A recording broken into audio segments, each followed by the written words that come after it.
Hey everybody, Brent right here, your favorite Northwest Indiana real estate agent. Yeah, just playing. So sorry again, little late compared to normal. Want to talk about the housing market here in Northwest Indiana. We're going to talk about the month of May of 2025 compared to May of 2024. So home sales are doing exceptionally well.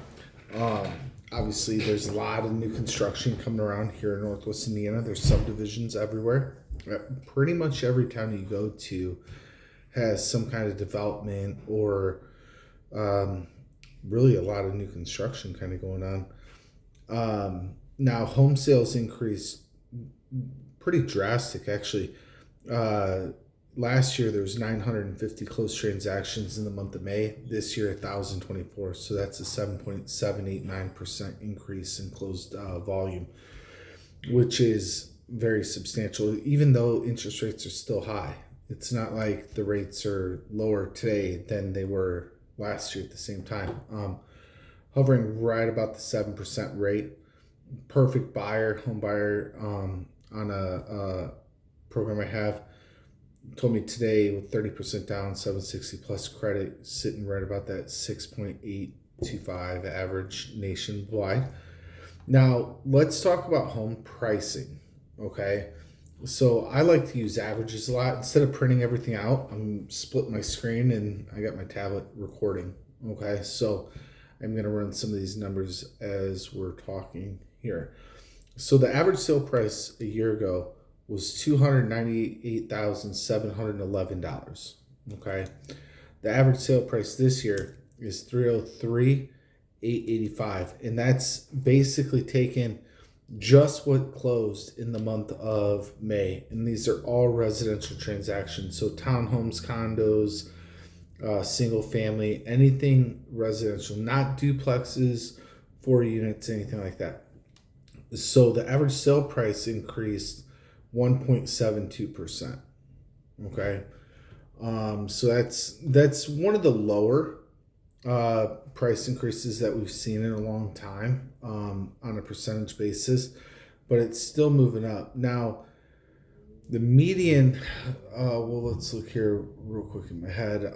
So the average price per foot went from 153, okay, up to $160 a square foot.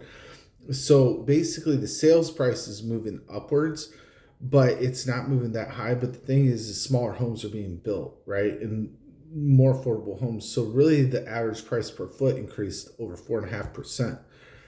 I keep hearing people talk about like, I want to wait for the market to correct. I want to wait for home prices to come down before I do anything.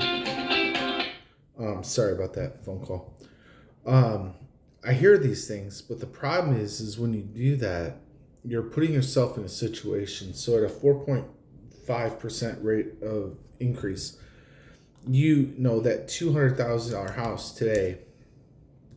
Actually, let's go to the average about 300,000 because it's hard to find a $200,000 house. So at 0.45% on the square footage, it's going to increase $13,500. So your down payment's going to keep increasing every year that you wait. Buying the home sooner is better than later, because really it gets you in the game. Like some of these people have been saying, like, oh, I'm gonna wait for a market correction for 3-4 years now, and well, that just really hasn't worked out, and I really don't think it will, just based where we're at geographically with Illinois and everything like that. Now this year, another thing is the average sale price of a home, right? Compared to last year. Let's look at this. So the market time has increased by about 15 days, so 2 weeks longer than a year ago. Last year it was about 33 days. Today it's 48 days in the month of May. Okay. Average list to sales price ratio from the original list price, not what the house was listed at when it received an offer.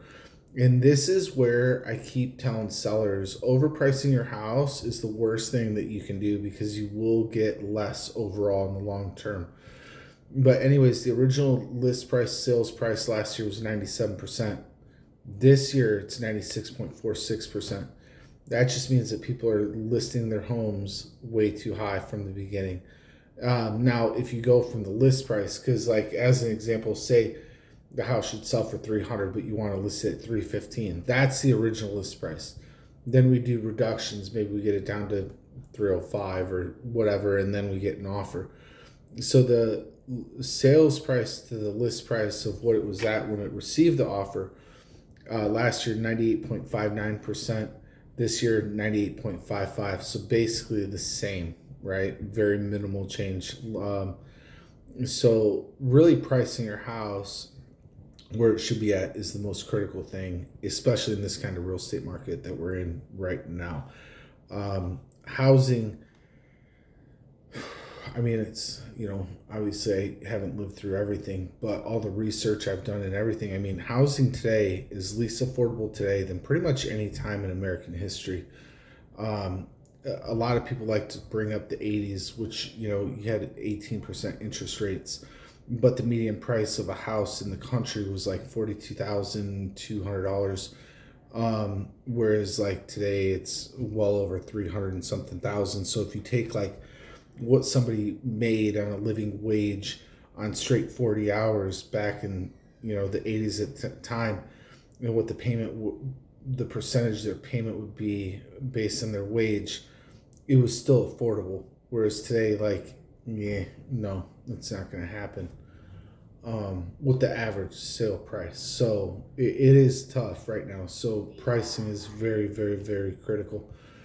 Going a little farther in, we're going to talk about, last year, 69.16% of the homes sold inside of the first 30 days.